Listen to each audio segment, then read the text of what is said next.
उमरकोट में गलो कपे कत्ल कयल नौजवान इस्माइल समेजो के केस में शकी शख्स के गिरफ्तार कयो वियो आहे। पुलिस हैदराबाद के सदर वारे इलाइक़े में नौजवान के माइट अल्लाहदाद समेजो के गिरफ्तार करे वरितो। अवां खे ख़बर डी पिया उमरकोट में गलो कपे कत्ल कयल नौजवान इस्माइल समेजो के केस में शकी शख्स के गिरफ्तार कयो वियो आहे। पुलिस हैदराबाद के सदर वारे इलाइक़े में नौजवान के माइट अल्लाहदाद समेजो के गिरफ्तार करे वरितो।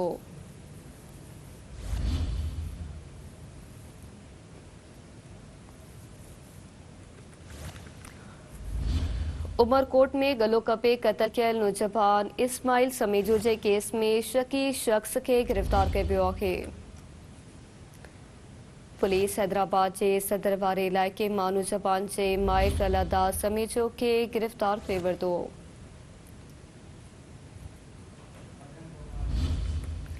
उमरकोट में गलो कपे कत्ल कयल नौजवान इस्माइल समेजो के केस में शकी शख्स के गिरफ्तार कयो वियो आहे।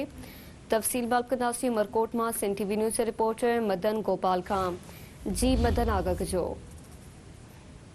जी बिल्कुल गुज़िरियल रात गलो कपे बेदर्दी सां क़त्ल कयल नौजवान इस्माइल समेजो जे वारसनि जे एहतिजाज सां पोइ पुलिस अमरकोट मुख़्तलिफ़ जॻहियुनि ते कार्रवाइयूं शुरू करे छॾियूं। पुलिस शक जे बुनियाद ते हिकु माण्हू गिरफ़्तार कयो आहे। ज़रियनि मूजिब सीआई ऐं सिटी पुलिस मक़तूल इस्माइल समेजो जे क़त्ल जे शक में हैदराबाद के सदर वारे इलाइक़े में कार्रवाई करे मक़तूल के वेझे माइट अल्लाहदाद समेजो के गिरफ़्तार करे नामालूम हंध मुंतकिल कयो आहे।